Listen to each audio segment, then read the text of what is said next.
Internet. I'm going to call you Antonio Banderas. My name is Matthew Kroll. And Matt, I am going to fire up your tunnel. My name is Shahir Dowd. And this is the only podcast about movies, specifically the film Ant-Man and the Wasp. A lot of wasps. A lot of wasps. Not a lot of sting. What do you mean? Not a lot of sting. That's all I'm saying. Hey, we'll get to the review in a second. Whoa, hi everyone. Shahir's coming out putting fire in tubes or something? I'm lighting up your tunnel. Lighting fire tunnel tubes. Did you not laugh at that line? I don't remember that line. You don't remember that line? No. Oh, it wasn't the only line that made me giggle, but it was one of those lines that made me childishly giggle. It was when Lawrence Fishburne comes out and he says, "I'm going to fire up your tunnel." And I was like, I don't remember that at all. Really? Yeah. But I guess that's sort of... We actually saw this movie together. I thought you rolled your eyes when you would have rolled your eyes when you heard me giggle at that one line. Oh, I didn't notice it at all. I actually, we saw this together. We saw this today. We saw this mere hours ago. I know. On a Friday morning. On a Friday morning. We just wanted to get it out in time for next week. So after the hubbubaloo of a Marvel film being released for the weekend, everyone can discuss it. Let's talk about that for a second. So Kevin Feige, is it Feige? Feige has That's what I always say. Yeah, Mr. Feigs has come out and said that the production schedule for Marvel films is now what they want to have is 4 movies released every year. In the cinematic universe, in the MCU. Yeah, in the MCU. How do you feel about that? 4 movies every year? Because now we're in a situation right now where Black Panther was just out a few months ago. Infinity War we just did that. Sure. I think less than a month ago. Yep. And now we're into Ant-Man versus the Wasp pretty quickly. Yeah. It is, look, if they want to keep challenging themselves to not fuck up, they're more than welcome. Yeah. I think that just invites more issue into the entire thing. And I will go back to check out our, God, there's so many links just like the MCU. We have 3 specials with Shalia Evans about all of the MCU movies in Phase 1, Phase 2, and Phase 3. That's 18 different films across 3 episodes. Check those out. Then Shalia came back for our Infinity War review. You can check that out as well. This Ant-Man and the Wasp brings it up to 20. But as we were talking about Infinity War, I made a very public and very real statement that if they don't stick the landing with the conclusion of Infinity War or whatever Avengers 4 will be called, it will, it will lessen the experience for me of all the films because they're all tied together. And while you do get incredible boons in that regard, from a storytelling perspective, that also does not take you out of the running for if you mess it up, it won't have a domino effect against it. Against everything you've seen so far. Yeah. So I would say, as a business, I think that's asking for trouble. I mean, it begs the question where, what is the end game here? There's no end game. There is no end game, right? It's a perpetual money machine. Yeah, well, that's the very cynical and true way of looking at it. I mean, I would look at it as the same way comic books don't have an ending. I would look at it in the same way a good tabletop role-playing but doesn't have to have an ending. But the one thing is that these are connected films, right? Sure. There's meant to be an overarching But comic books have been connected since the 30s. Again, tabletop things are connected series of sessions that you play over the course of years. Like, there's narrative examples of this, just not specifically in film up till now. Right, and not necessarily this big.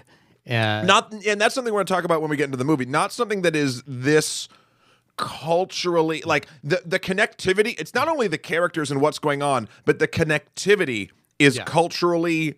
The culture is aware of it, right? And on a scale more than I think they've ever been with a piece of media. And I think the thing that I think is interesting is if we just look back, classically on genre studies, for example, sure. And look at the easiest genre to study is the Western, and why is that? Because it's so easy to identify what a Western is as a genre, copy. And it's so easy to identify how the cycle of the genre worked with the Western. In film studies, the Western is kind of a classic one to look at. There's many others. But the Western is predominantly known as a good one to study. Okay. And the interesting thing to look at is the cycle of the Western. So they talk about specifically the starting point, the proliferation, the decline, and then eventually the Renaissance. So the Renaissance of the Western with films like Clint Eastwood's Unforgiven. Obviously, there was a big mid period where Westerns kind of were the main genre of movies that you would go to see in a theater.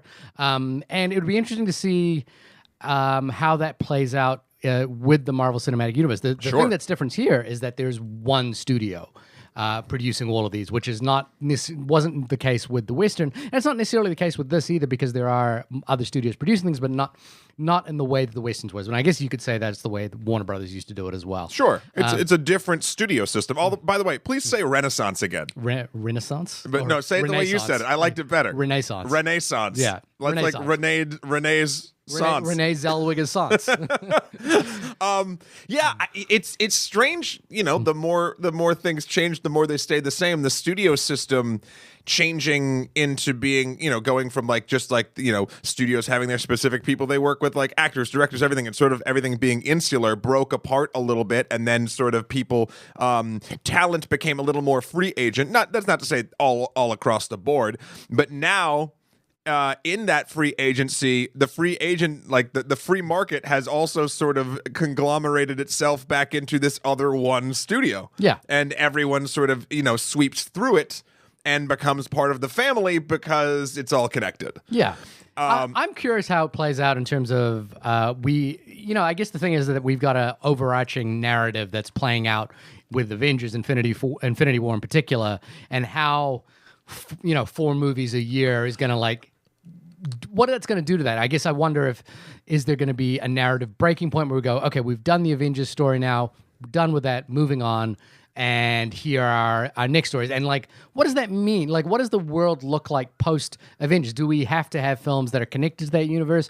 Can we do like Logan did, where we have a film that just kind of stands alone on its own 2 feet?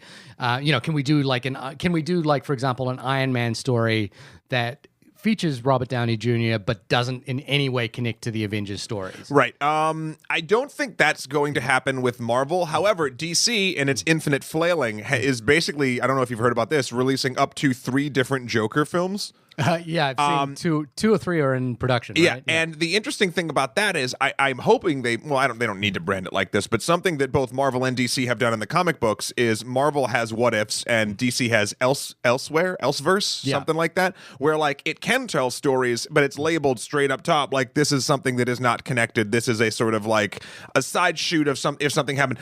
Superman Red Sun is a perfect example of something that would take place in an Elseworld story. Yeah, even though that isn't specifically. Is that the Russian? Yeah. So if the Earth, if Superman's pod, if the Earth had been rotated 7 hours or something, and he landed in Russia, how the entire face of the planet would have looked differently in the DC universe. I think what Marvel's going to do, and what I want them to do, is kind of what they've done with this first 10 years of their filmmaking. I want them to, once the Infinity War saga and Thanos and the Infinity Stones is sort of wrapped up, I want them to never bring that up ever again. Right. And then I want it to sort of split apart, become smaller movies, introduce new characters, get the old guard out, get the new guard in, start sprinkling in, whatever MacGuffin or whatever thread that is going to be ever so slight, very slow burn in the beginning. I don't want to come up in 3 more years, have another everyone's together again thing, because I don't think that works. Right. I think what it needs to be is they're going to do 2 things. They're going to try to introduce new characters now that Marvel has a pedigree where they could introduce some D-listers, some E-listers, or even some newer stuff that is based in similar namesake as some of the current roster. And they'll do that in their own films. But then I think what they're going to do is they're going to lean into almost stories like they do in the comic books, where it's a few characters interacting with each other's stories that aren't necessarily all driving towards one big old goal. Right. So you might have in a film, depending on what it is, Doctor Strange, Hawkeye, and Wong or something that's off doing their own adventure, just in a weird sort of thing. Doctor Strange and Wong obviously go together well. I was just sort of going off the dome, but basically I think they'll take 2 or 3 disparate characters and throw them into a story that maybe the plot line of the entire story might have 1 or 2 tiny threads that tie everything back together, hopefully in a span of 10 years. Right. But now I'll turn around and say, with 4 films a year, that dream of a slow burn doesn't seem feasible with that level of acceleration. Yeah, I don't want to second guess whatever it is the decision making is. I'm sure they have a grand master plan. Again, there's a fantastic book about the Sony hack. The book is called The Big Picture, which outlines how Marvel came to be, and I'm sure they have a fantastic plan. They're a wonderful studio. I just, as we've kind of established already, I have a little bit of fatigue when it comes to these films. What are you talking about? You never mentioned that. So 4 films a year. And I guess I'm curious as to what point at which they decide we really need to change up the formula and start doing kind of, a little bit like what Logan was. Or something different, basically break up the formula a little bit. And I'll explain why as we talk about Ant-Man and the Wasp. Before we get into that, obviously, thanks to everyone who's emailing us in. We are planning to do a final clear out of our request list over the next few weeks. Our own snapping, if you will. Yeah, we're gonna but we're not gonna do half of them. We're gonna do all of them. Yes. And we're gonna try and put those out. Double snaps. Yeah, double snaps. West Side Story here. Yep. So we're going to put those out at a ridiculous pace, possibly 4 movies a week. I don't know. Oh, yeah. Something like that. Wait a minute. But you can, and we would, and for now, we would ask if you have requests, please hold on to those for now. We will instigate a sort of more streamlined and official request system once we've cleared out the old requests. We are instigators. Yeah, we are instigators. I guess that, again, this is all propagated by the fact that we are very thrilled that people are emailing us in, people asking us questions, people want to know our opinions about things, and we feel, well, I personally feel really bad that we've been so slow. Like some of these requests are from 2016. But what I do is I take that frown upside down, and I'm like, wow, we've been doing this a long time. We have been doing it a little while. And if people are still angry at us that we haven't gotten these done, that means that they might still like us. Well, the funny thing is I've emailed everyone that the request that we're going to be doing. I've emailed everyone on that list and said, hey, could you just ask us one question about the movie that you want us to like think about and talk about, because we're going to be condensing these reviews a little bit. You have been a beast. And some of the people will be like, oh Jesus, I forgot I even asked about that. It's been didn't forget. Yeah, it's been so long that I don't even remember asking you to do that movie. And I was like, we remembered. So again, Pepperidge Farm remembers.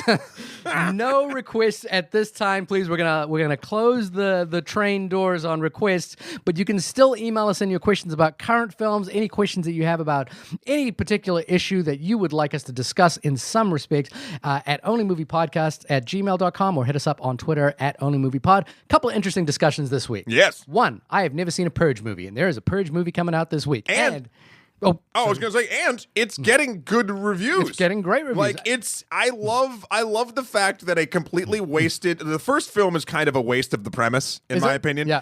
Because it takes the Purge as a series of how that would actually affect us in a real sort of way, and it boils it down to just basically making the strangers again. Okay. It's like home invasion nonsense. Blah blah blah. Well, I mean, that's what the Purge is, but there's a socio-political aspect to it. That's what the first Purge was, and there was no socio-political thing. It just sort of like was a home invasion movie that had that as the outside thing, and you never really left the home in the first film. Right. The second and third ones, holy shit, are those loaded, and they keep getting more loaded, societally, socioeconomically. And this one, apparently, the first Purge, is a real kick to the nuts, and supposedly a very good time at the theater. And there's going to be a TV show based on it as well, which could be cool. I don't know. I haven't seen any, and I suddenly I was like, oh, there are franchises that exist. For example, I haven't seen a single Hunger Games movie that I know nothing about and haven't been experienced to. And The Purge was one I was always like, I will watch these at some point, but then 3 came out, in a row, and I kind of feel like I need to go back to the beginning, and I'm too lazy at this point. It's funny, you could skip the first one. If you just did 2 and 3, you'd be fine. I do want to do them at some point. I have no, there's no reason not to. I just haven't done them. The other one we've been talking about a little bit on the Twitters is Mission Impossible. And there's an interesting thing this week, which is happening on Reddit, which is happening on Facebook, happening on Twitter, which is this ranking of the Mission Impossible films, because we are now at the 6th Mission Impossible movie. And I love that there's this thing now where people are basically putting up almost what looks like a math equation. Yes. And it's like, this is greater than this is greater than this is greater than this is greater than and equal to this. So we basically put up and this was a surprising thing, Matt, is that yours and my rankings of the Mission Impossible movies were pretty much identical. In fact, I would switch two of mine around pretty happily, which would make it identical to Really? yours. Yeah. So do you want to read out yours? And mine are pretty much identical to yours. Mine was, this is the math equation. 3 is greater than 1 is greater than 5 is greater than 4 is greater than 2. Yep.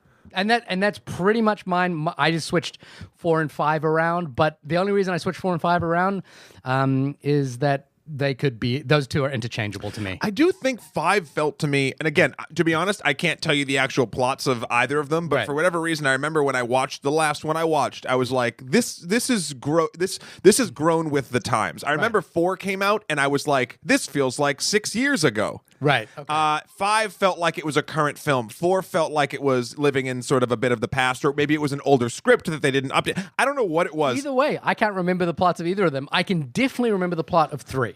Yeah, And that's 3, the thing. 3 is and the big- 1. And 1, yeah. 3 and 1 are the ones that stand out to me. 4 and 5, to me, the thing about 4 and 5 is it feels like they've come in. They found their groove as to what the franchise is. How Ethan got his groove back? Yeah, and also, basically that the IMF is in trouble, there's a mole, some list needs to be gotten, yada, yada, yada.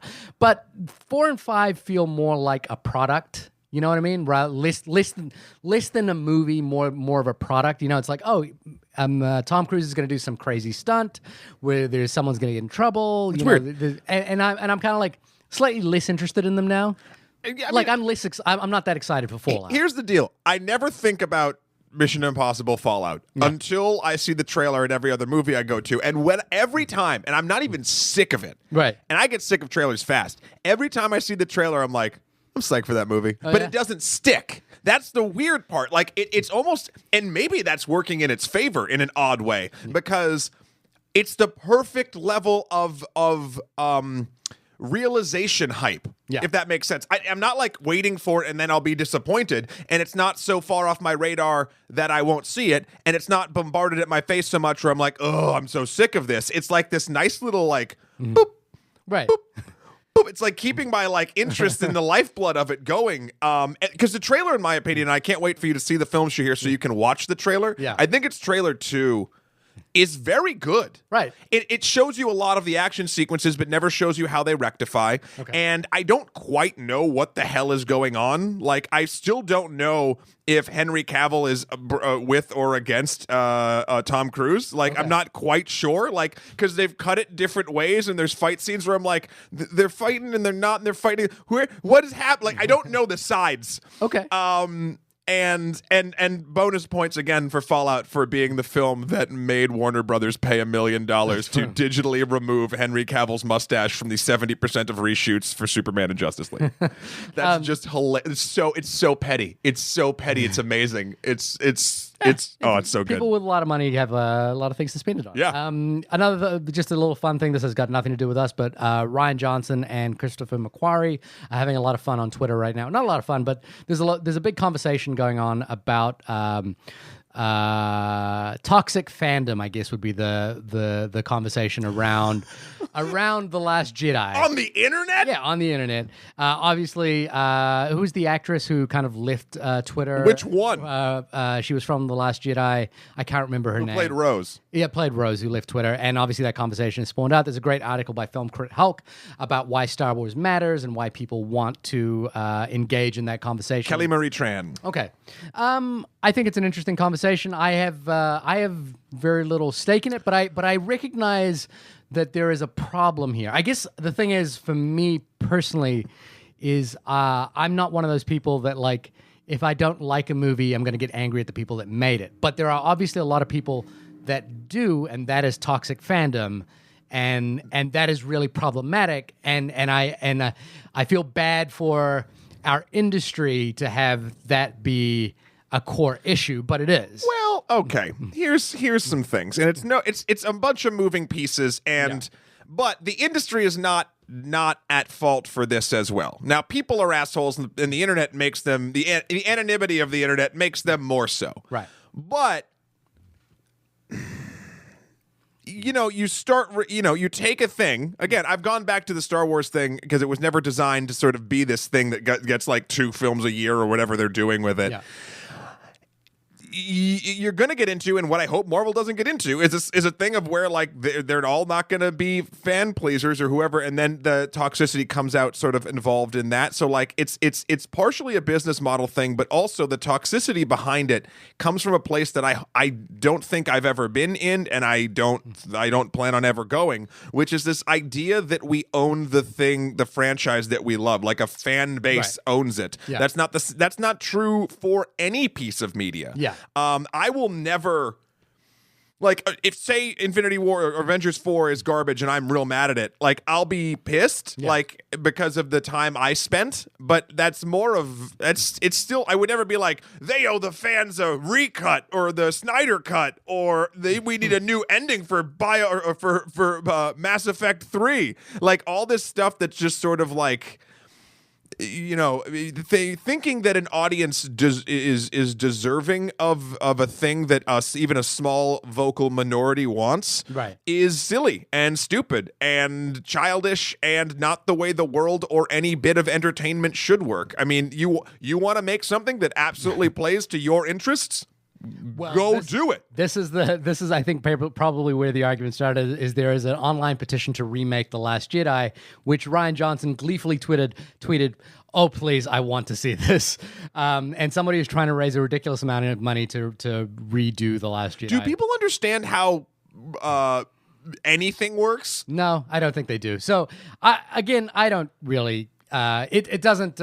I'm trying to think of the franchises that I am passionate about, so I can have an analogous experience. But like even Ocean's 11, for example, which is that's the only one that comes to mind that I liked.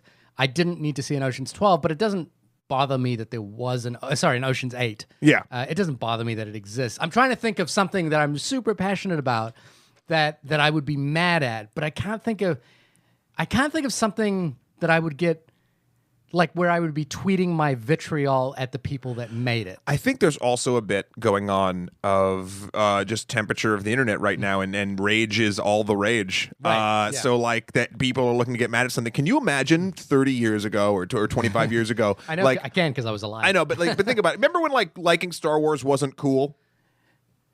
Remember that? Like when people wouldn't actually be open about like being a fan of Star Wars or Star Trek or these sort of nerdy things. This is I think Star Wars is actually the Did it transcend? No, I think Star Wars is the incendiary point because like fandom around the Phantom Menace is kind of when it started. No, that's what I'm saying. Yeah, no, what I'm saying is, but back then, like, could you imagine if anyone was like, I'm so angry at the new Return of the Jedi, and people be like, who gives a shit? Yeah, exactly. And now, because there's a million websites and the internet works the way it does, people are actually getting petitions off the ground. There's a great webcomic I just saw on Reddit. And it showed the actors who played things or people involved in Star Wars that got knocked off. Like, basically, like Anakin Skywalker, the kid quit acting. The guy who played Jar Jar Binks almost fucking committed suicide because of all the vitriol. Both actresses from the new Star Wars films, Daisy Ridley and also Kelly Marie Tran, have quit Twitter. George Lucas sold his company because it was no longer fun listening to bullshit from fans from him because he couldn't make the movies he wanted to make anymore. And what I think, and the comic illustrates this brilliantly, so Disney takes it, makes a new villain, Kylo Ren, who is literally just a cosplaying fanboy who wants things to be a certain way that he remembers when he was a child and wants to, or like sort of glorifying the past of a thing, who has hissy fits and tantrums whenever things don't go their way. And then it puts it on the screen as a literal mirror for what it thinks of those type of fans. Right. I think that's phenomenal. Yeah. Because that's what every dick on the internet who has a problem with the way Star Wars is going. I'm not even talking about whether or not you think the film is good or not, but if you think you actually deserve a say in what a Star Wars film is, you are Kylo Ren and you're a huge turd blossom. I don't disagree with any of that. I'm curious myself. The Last Jedi has just appeared on Netflix, and I'm curious to recheck it out. I feel like I didn't quite give it a fair shake, but maybe I'm curious to revisit that. But again, and I was disappointed because I love Rian Johnson, and I want Rian Johnson to make cool things, and I didn't think that was up to what I expected of him. But again, who am I? You know what I mean? Who am I? Anyway. And one last thing, really quick, before we get to the film, we have a wonderful thing that I didn't bring up a while ago from our Facebook. Right. And it is from Nai, who is a listener in Taiwan. Mm-hmm. And she wrote, "Hey guys, I'm a listener from Taiwan. Love your podcast. It would be great if you could make more episodes with some older films. Can you do that sometimes, please?" And then a nice big smiley face. Nai, yes, we can. I wrote back to you. You never told. I asked what films you'd like, and you never told us. So here's the deal. If you get back to me on that Facebook post, you are the only person right now that has a direct line to add one more request to our request log before we shut everything down, before we redo it. Because I feel bad I didn't get to this. Okay. I think, what I would love to do in that respect, I guess, is to maybe do kind of a... This word's going to put you off as soon as I say it, but kind of do a curriculum of classics or something like that. That we get to, like, maybe once a month we do one film from a specific. Wait, you don't think I like learning? Well, I just thought you don't think I learned good? No, I don't think you do. We'll figure it out. But yeah. I'm down for that. And that's, of course, if you get it to us very, very soon, so we can schedule it. Anyway, moving on. But again, please email us at onlymoviepodcast@gmail.com or hit us up on Twitter at onlymoviepod. Matt, you have obviously reviewed Ant-Man on the Marvel special retrospective of the MCU, but yes. I did not review that film with you. I've only seen it on an airplane until a few nights ago when you let me borrow the Blu-ray and I rewatched it. Airplane is appropriate, small screen. I'm sure maybe you covered this in that conversation with Shalia Evans, but I'm curious, just as a recap, how you feel about the original Ant-Man directed by Peyton Reed, knowing that the development of that film was originally slated to be directed by one of your favorite working directors. The favorite, yes. Edgar Wright. Yes. How do you feel about Ant-Man? I like Ant-Man 1. Yeah. I think it's fun. I think it was what Marvel needed after Ultron. Mm-hmm. I like the idea of taking another like D-list character and turning it into a fun, I felt engaging film with which had a lot more heart than a lot of these sometimes can. Mm-hmm. And a different feeling. Like this had a feeling of it wasn't just like friendship or brotherhood or a romantic relationship. This was it really focused more on family. Okay. And I really enjoyed that. Also, I'm gonna butcher this entirely, but the little girl who plays Scott Lang's daughter, I want to find her. I'll find her by the end of this thing. She is such a delight and actually really got me involved in it really got me to actually care. She was the emotional center of Ant-Man.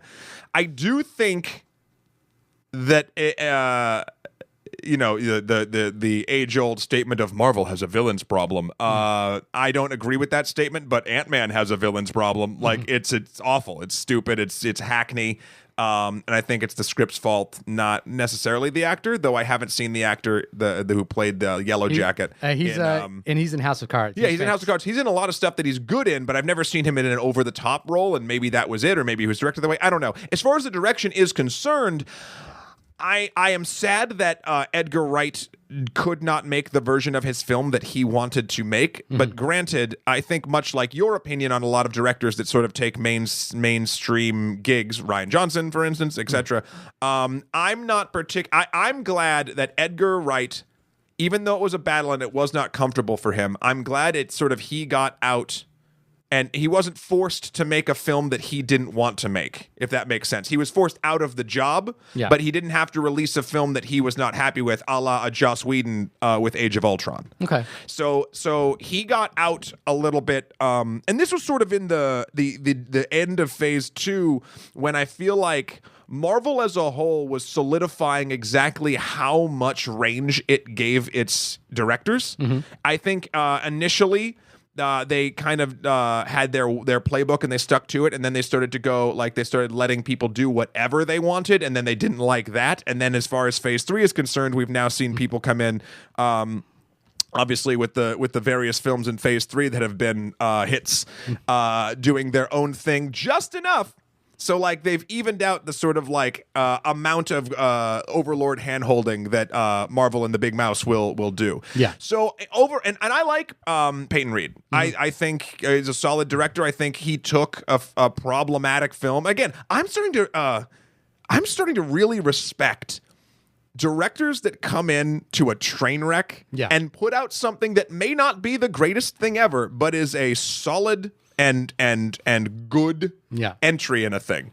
Because that, to me, coming in and being a fixer is a terrible, terrible burden of a job. And I'm not. It doesn't even matter who broke it. If you come into a thing that's on fire and you don't have anything but a bunch of other fire, like, it's really hard to mold that into a thing. So I overall really dug the first Ant-Man, villain notwithstanding. He was garbage. Okay. How did you feel about it on a plane? Because emotions are heightened due to the difference in oxygen. Yeah. Versus watching it last night. On a plane, I thought it was fairly same. Okay. I was kind of unmoved by the whole thing. I the things that I responded to in it were I enjoyed seeing the elevation of Paul Rudd into a leading man action hero kind of thing, just because I enjoy Paul Rudd as a screen presence. I enjoyed the visual palette of seeing a superhero run through everyday scenarios that are, like grander than life. So I love the little things they did where, for example, they filmed the bathtub in a super wide angle, so it felt big and imposing, realizing it was a bathtub. I thought all, and stuff like with Thomas the Tank, I thought all that fighting stuff, in the briefcase. Yeah, all that stuff was really cool and innovative, and I really liked it. The general plot around Yellow Jacket, I could care less for. Yeah.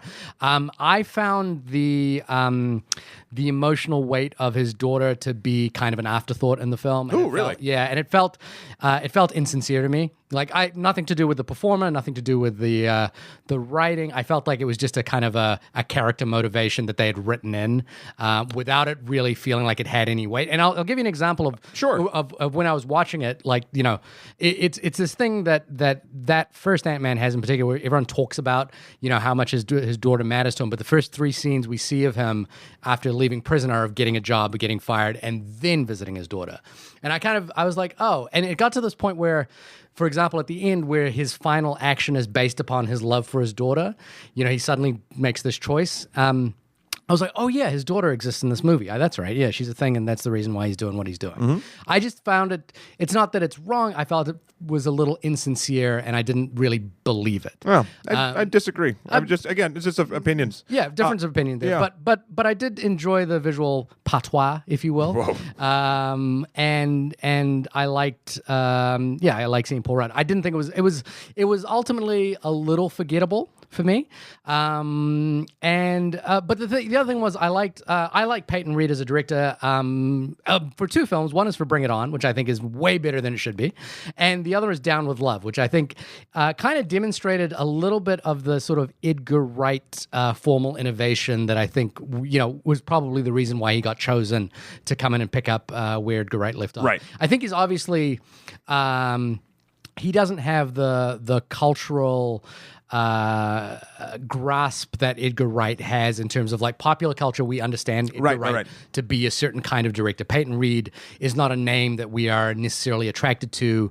He's not a filmmaker that is earned or that seems to have that same cultural relevance. Yeah. But I think he's done a pretty bang up job with these. And I thought he did a pretty bang up job with that film. It felt a little samey to me. I think, and this will sort of bring us into, 36 minutes into the podcast. No big deal. We'll talk about the movie that we're going to be here in a second for. But I think this brings us into Ant-Man and the Wasp being, I think the scripts for both of these, we don't have to get into the specific problems of the second one, but for both of them, a lot of the non-joke dialogue is really sloppy.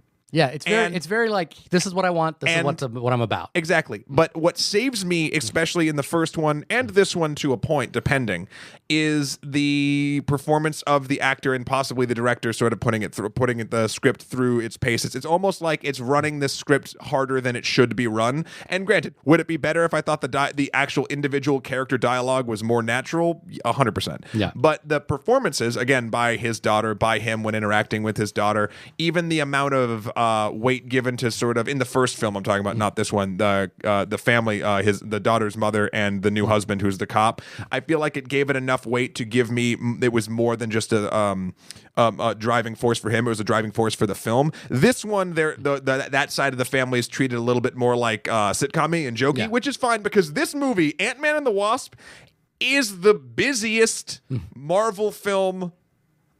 And I'm saying this because, or let's put it this way, it feels the busiest out of any Marvel film I've ever seen, including Infinity War. Really? It feels the busiest. Okay. I think this is an exercise in plate spinning that if the other Marvel films, in this case illustrated as being ants, wouldn't come up and grab plates as they were falling, it might not make it for me. Right. This film has so much loaded into it, and a lot of it I feel kind of unnecessarily. Okay.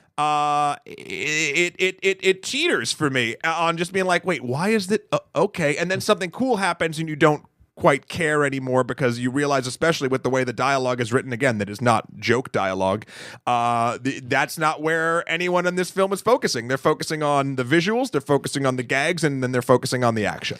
Yeah, so let's jump into Ant-Man and the Wasp. And I think, like from a broader perspective kind of thing, well, do you want to read out the plot synopsis? So we know where we are with Ant-Man and the Wasp. But it's kind of also wrong, this plot synopsis. Okay. So let's just get into it.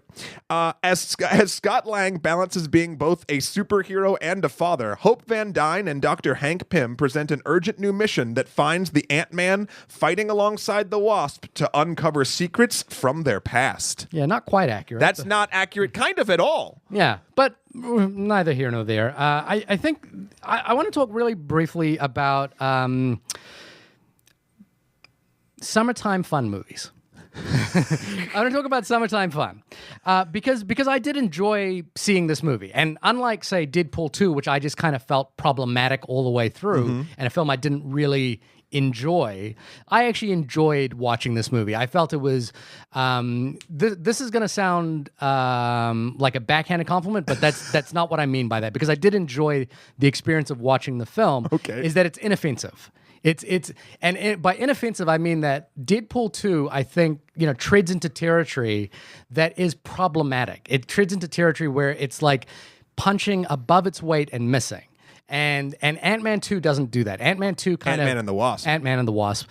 And I'm just going to call it Ant-Man 2. I wouldn't. I think that's incredibly wrong. Well, why is that incredibly wrong? Because they made a big... there's a whole sort of side bit about this entire film being... And again, Marvel is dragging when it comes to sort of representation and all of we're its talking shit. about the issue of... Okay, I think that's a fair point. But it is the sequel to Ant-Man, so I'm just going to call it Ant-Man 2. So the things that I like about Ant-Man 2 is I think that it propels itself really well.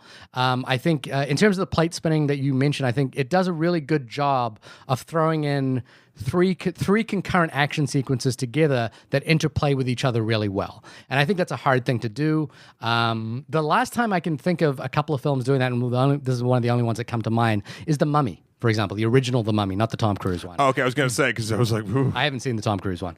But, like that idea of like, it's something, again, a slightly Spielbergian tactic, but you have like three concurrent action sequences running together and you intercut them cleverly enough to kind of propel the film forward. I think did a really good job of that. There's no real major problems with this film that I can, like pick holes at, other than I don't see a really compelling reason for them to have made it other than to tweak what they did in the first one. Like, it's not like they've come back for a story that they had to tell. It feels like, to me, this is kind of, okay, we've got the formula. I think, look, for example, the point that you made earlier about Ant-Man and the Wasp was one of the big things that I thought was really problematic about Ant-Man was that Evangeline Lilly's character was clearly more suited to be a superhero. They'd kind of address it in the first film, but they kind of, they lean into that in this one. And I like that, Ant-Man doesn't really make an appearance for, the first 40 minutes or something like that. It's all about the Wasp. And I think that's a really good tweak. But apart from that, it's kind of just tweaking and moving along. And I think that's one of those things where, again, I liked the experience. I liked seeing the movie. But there wasn't like a compelling reason for this movie to exist. And one of the points there is like the biggest moment that the audience really reacted to in this movie is a post-credit sequence that connects it to other films. Like in the film itself, it was, I think people responded, but well, that's my thing. I did enjoy it. I did like it. I think it does some interesting things, but here's the thing, and I think because this is sort of and it's weird to say this like smaller, but it's not, but it is sort of one of the Marvel films or one of the ones maybe people I don't know. We'll see at the box office how because this is sort of this in the last couple of Marvel films is kind of the old guards. Like it's like it's the oldest sort of it's a phase 2 property. It's going into after Infinity. It's very strange how whatever. But in our theater going experience, we had multiple types of people interacting with this film in their own ways. We had a couple behind us who was disinterested enough to just talk through the entire thing. Yeah. But also in front of us, we had a young girl, probably maybe 13 or 14, reacting intensely to almost everything that happened and like whispering to her mom and getting excited when they finally kissed and like all this stuff. So like, I think it's going to affect different fans in different ways. It's not going to be like a sort of wave of things. And I always go back to, I think, this is the truth of the matter if you really want to get down to it. And you're not going to like this statement. No film needs to be made. Okay. But and that's getting real pedantic into like no art needs to be made. But like if we're going to talk about like the need of a film, this is a film that wants to give members of I'll just say the movie-going audience. It's going to try to sing to certain people that want to hear that variety of song, much like art. Art a lot of times does sort of point itself in a direction that it wants its audience to do. Yeah. Or points itself towards, the direction of an audience that it wants to experience, or the artist wants to experience it. So, while I do think that there is not a larger point to this film other than just being a fun action romp with also trying to backpedal a little bit and too little too late in sort of my opinion, but with sort of more representation as far as making the Wasp, making Janet Van Dyne at least an equal part to Ant-Man, because she was set up in the actual film to be the superhero anyway. Yeah, she's also a better hero than he is, right? And Evangeline Lilly, I will watch anything she is. It's funny. Jamie was asking me the other day who's on my like celebrity list, and I couldn't think of some, like the list, like, if you met the whoever, that's my one. I'll take Evangeline. Yeah. You can never be too enthusiastic. No, but this is the thing. I was so upset because I literally couldn't during the conversation. I could not think of a person, and then I thought of it in the movie. I was like, yes, I got something. I got to tell Jamie this because I could not think of a person. Anyway, so I think that this film in itself, is a really fun film that says exactly what it wants to say, pulls on whatever strings it exactly wants to,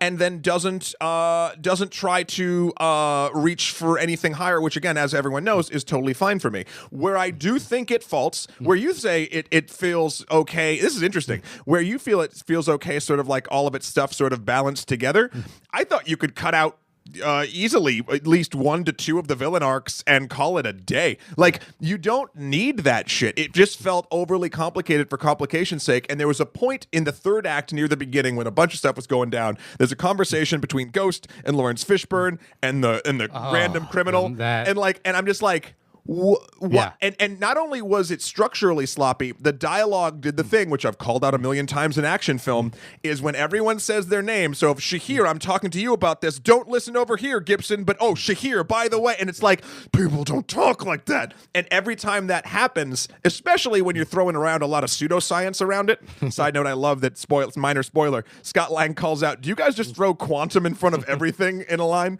That pulled me out a lot. And then then I felt, even because of all those things, it made me care less and less about the smaller machinations. Like, I always cared about getting Janet out of the quantum realm. Oh, Michelle Pfeiffer is amazing in this thing too. I love the de-aging of both her and they've gotten really Michael good Douglas. at that. They've gotten real good at it.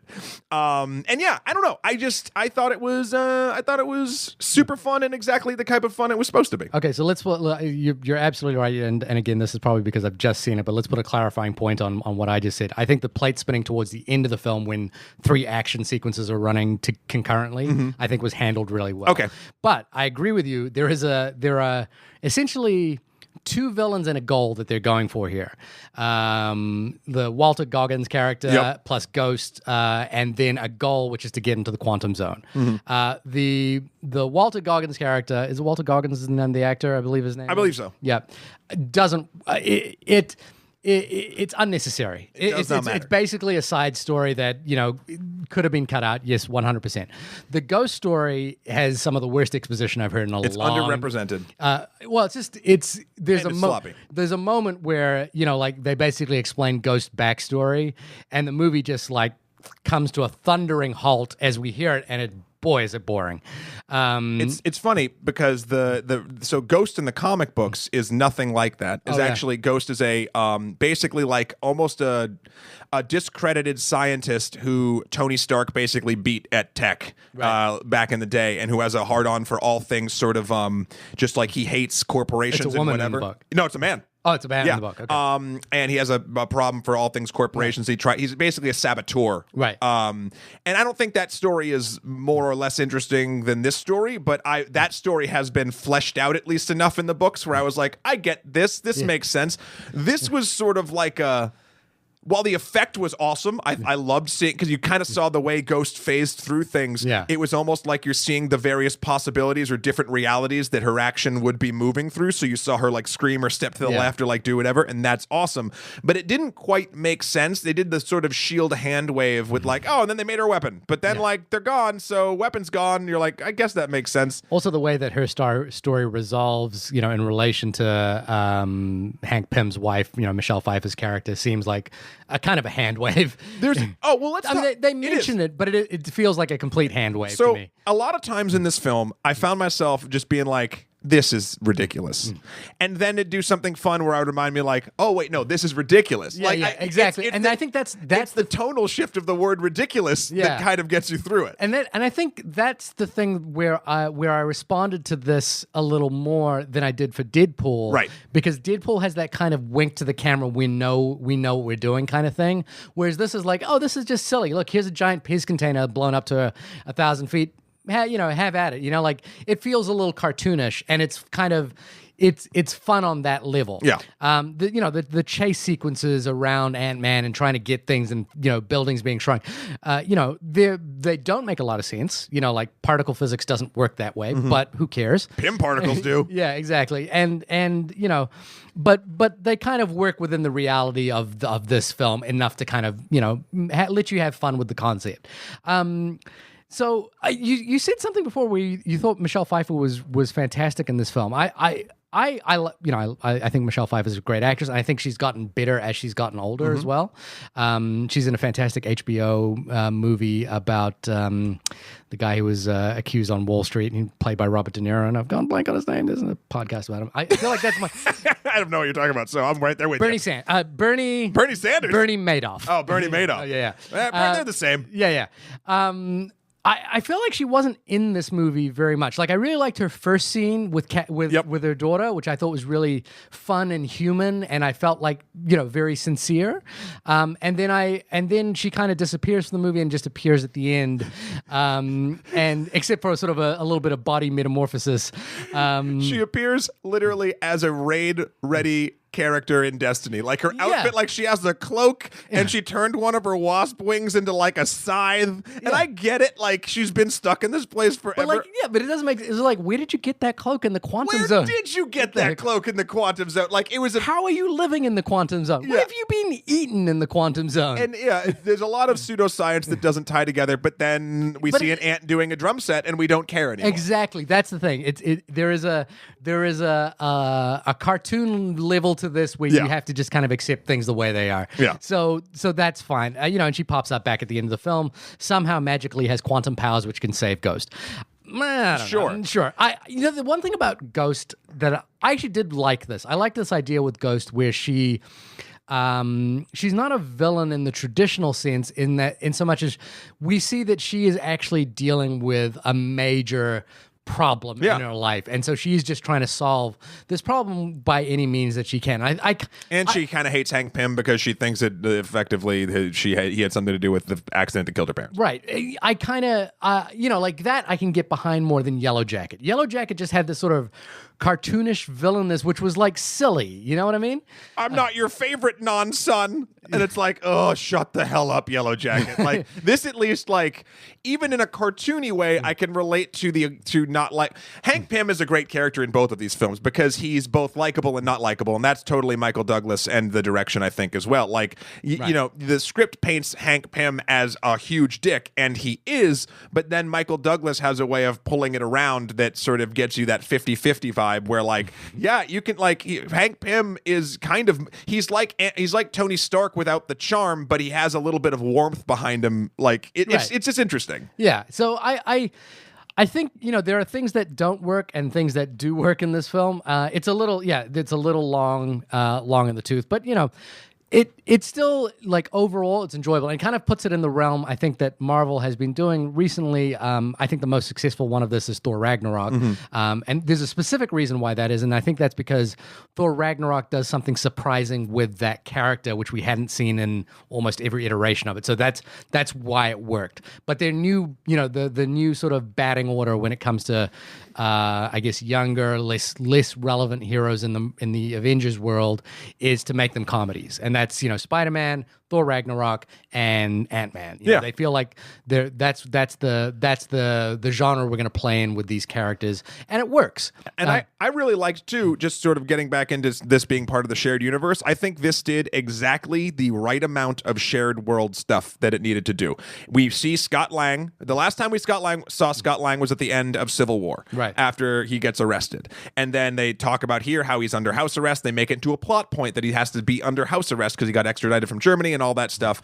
And then so that's sort of that, and that just sort of his actions in the last movie are the consequences we are met with in this first film. In this current film in Ant-Man and the Wasp. There's a little bit of a gap between what happened in Ant-Man 1 and where we start at Ant-Man 2, because he and Hank are now estranged, whereas at the end of Ant-Man 1 they're best buds, right? They're best buds. I think how it works sort of is in the timeline they are sort of doing a little bit of superheroing then because of the altercation with Falcon when he tries to steal the stuff at the Avengers thing in Ant-Man 1. Falcon goes to get him to recruit for Cap's side of the Civil War. He just takes him, doesn't tell Hank or Hope where he's going, gets arrested. They know that's Hank Pym's technology, so Hank and Hope are now fugitives as well. They go into hiding, and now he got extradited and now he's under house arrest. But you see what I'm saying? Like that, there's a sort of a fair jump. I think they explained it enough. I do. I don't need to get into it. There's more fun things to be done in this film. Right. But then I also like how he mentions like when Cap called and and he's like, and they're like, oh, Cap, you call him Cap now? Like they give him shit about that. And then there's a really nice scene about like, and it's in the trailer. I wish it wasn't in the trailer because I really liked its execution and its timing in the film when he's talking to Hope and he's like, if I asked you, would you have come? And she's like, I guess we'll never know. But one thing's for sure, if you brought me, you wouldn't have got caught. Yeah. And it's just like, yeah, she would have been. She's the better hero. Yeah, like this shouldn't like. I think the reconfiguration that they should have done, which they're happy to do with a lot of characters, was make the Wasp the hero of the first movie. But the problem is that they wanted a goofy guy. Yeah, and that's what. And Paul Rudd kind of gives you. And Evangeline Lilly's character. What is her name? Hope Van Dyne. Hope feels a little bit more too sincere and too earnest to like we might get tired of her in the movie.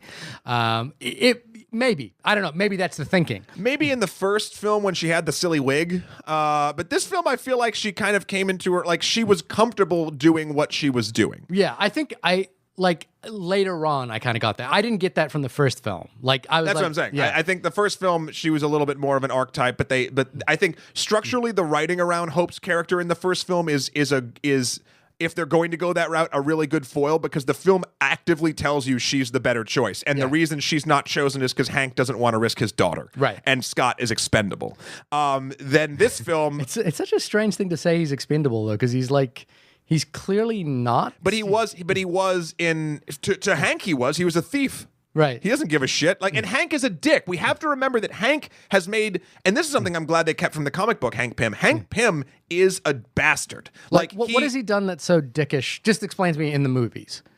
In the movies, he was volatile, wouldn't work with S.H.I.E.L.D. Granted, that turned out because they were Hydra. He made the right choice. It seems like every person he's worked with has had like a bad thing to say about him, including in this one, Bill Foster, Right. Goliath in the comics.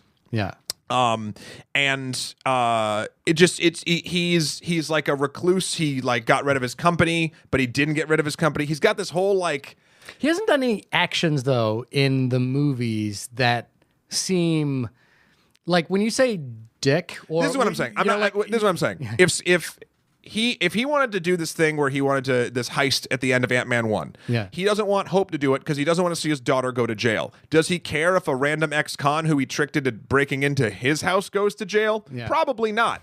So that's the level of dick I'm talking about. Once he gets to know Scott, obviously that does change, but he's like an Ebenezer Scrooge right after, right at the almost the cusp of transitioning into not being a dick. He's being visited by the Ghost of Christmas Past at this moment, so he's kind of, and the Ghost of Christmas Past is the quantum version of his wife. Yeah, why not? Okay. I mean, she was dressed for it. Well, she was dressed more like for a Mad Max movie or something like that. Yeah. The one thing we haven't talked about is Michael Pena. Oh my God! Who's just. But the thing is like I was like, oh, they're kind of just. I guess maybe this is the part where I was kind of like they're just tweaking what they did in the first film, which was like clearly he was the breakout success of the first film. He was the side character that came into his own that everyone just loved, and so they bring him back in this film to kind of just do exactly the same thing but with more screen time.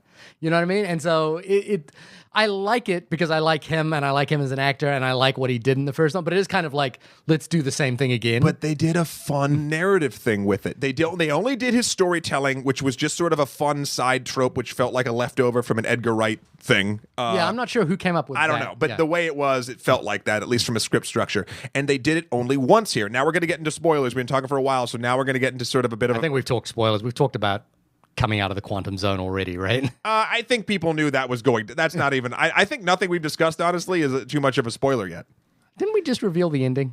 Not really. Yeah, we did. No, we didn't. We didn't talk about what happened at the actual ending yet. We still have to. But the idea that they actually narratively make the rambling type of story have to do with this other gag about truth serum, or if truth serum is an actual thing, he only does that when injected with a sort of Schrodinger's truth serum, and then it backfires on the people that put it into him because he's just rambling and it's funny, and you get a little bit more of that backstory between. What happens between Ant-Man 1 and Ant-Man 2 from his perspective. You see how that exposition is way more interesting than Ghost exposition? Yeah. Far more compelling, far more interesting. We should have Michael Pena do Ghost exposition. Yeah. I mean, no, but it's but you know what I mean? Like having a character explain out why they're doing the things they're doing versus having a scene kind of force a character to tell you that is a far more interesting thing. Yeah. And it's and in this film, you just have two examples of one that's great and one that's terrible. 100%. Yeah. And so, but again, I think he was kind of brought back to kind of just do the same thing that he did in the first film, be that same character. Well, T.I. was too, and so was David Dashmashian. Yeah. He's a great character actor as well. He's been in a couple of Denis Villeneuve films. Baba Yaga. Baba Yaga was his thing. So let's talk about the ending. The post-ending. See, here's the thing, is that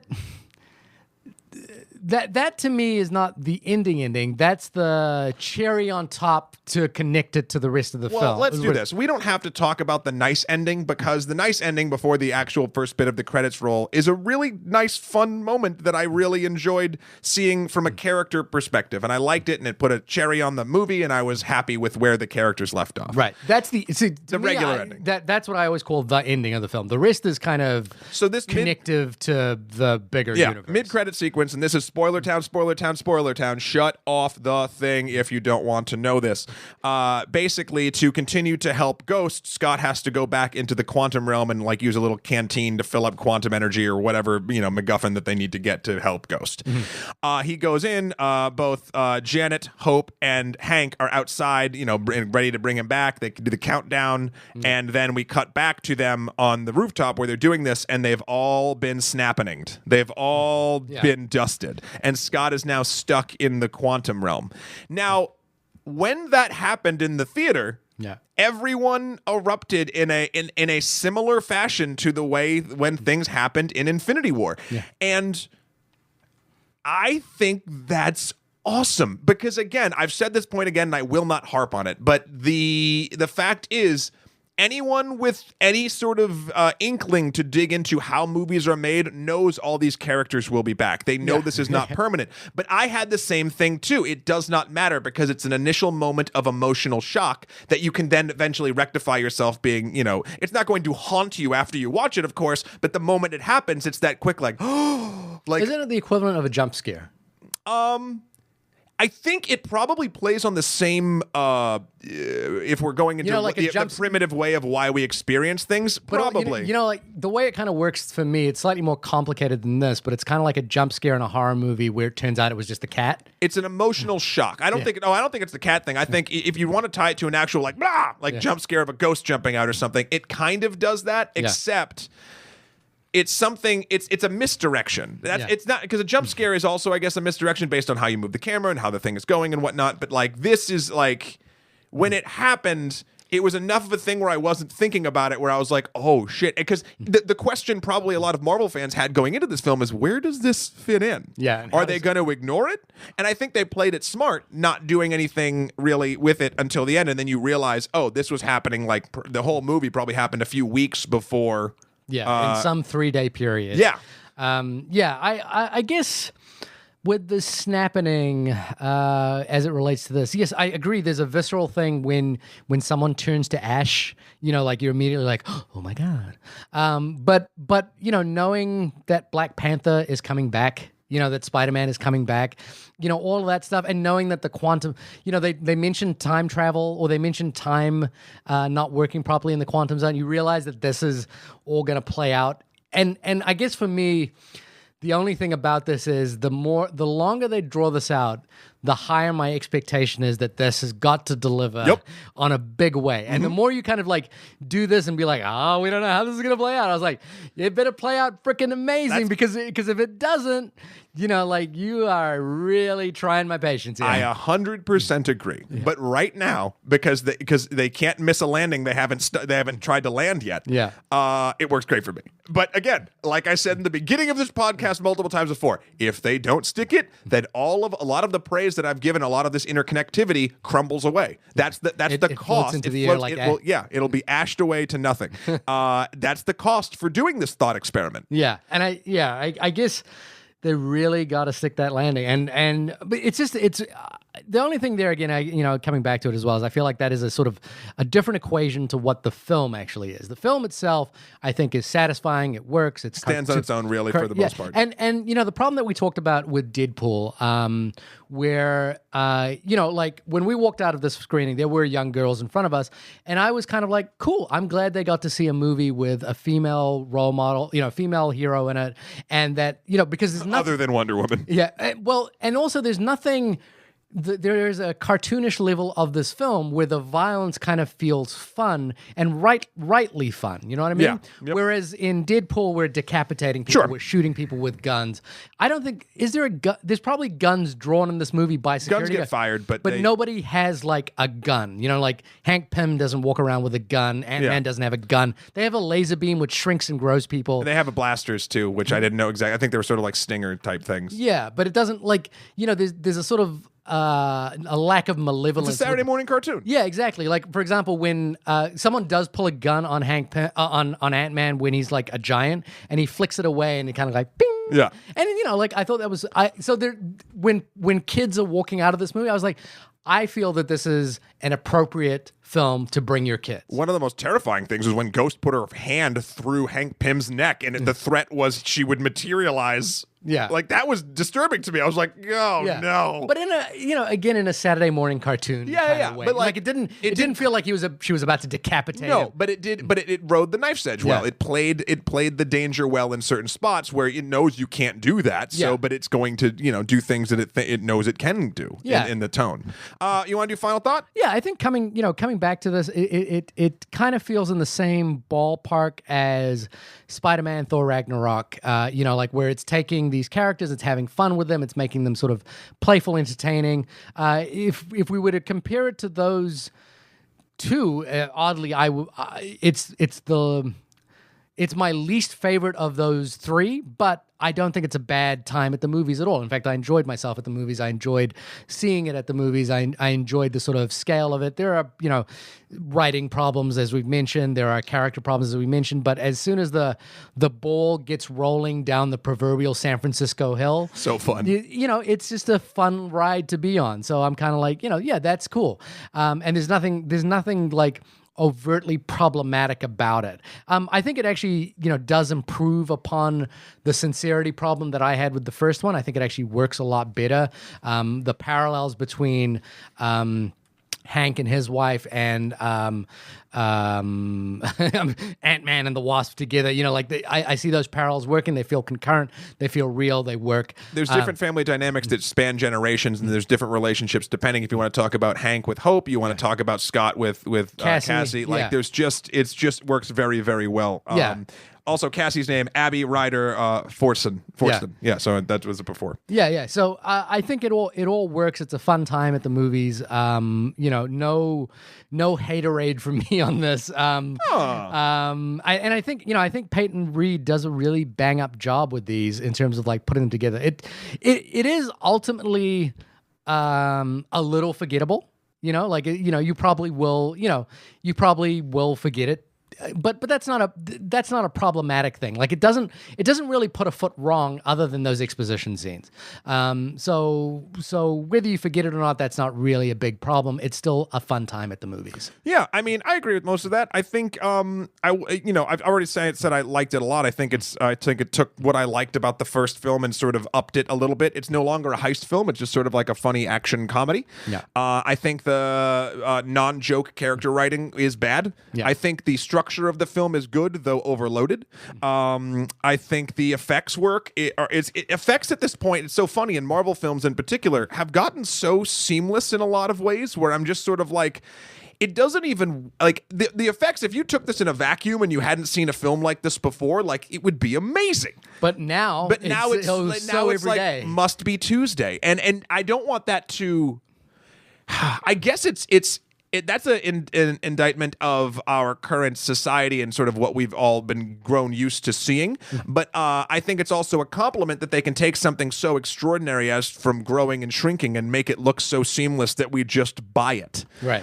So the effects work obviously is great. I think Evangeline Lilly is wonderful. Michael Douglas is wonderful. Michelle Pfeiffer. I can't think of it. There's no actor in this movie where I was like, bad job. Like, they're all taking it and having a lot of fun and doing the most they can with the script they're given. Even Lawrence Fishburne, poor Lawrence Fishburne, who's given nothing. Right. I digress. I think this film is super fun. I think you should go see it. If you like the first one, I think you'll really like this one. It feels like a breath of fresh air right after Infinity War, if it gut punched the air out of you.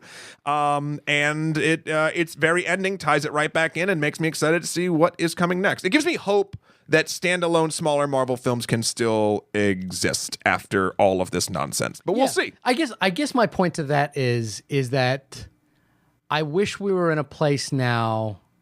I can't wait for when we're in a place where this doesn't have to connect to the bigger cinematic universe, and we don't have to have that final scene, and we can just have the story of them getting this character out of the quantum zone. Okay, I that's the biggest thing, and that's the sort of.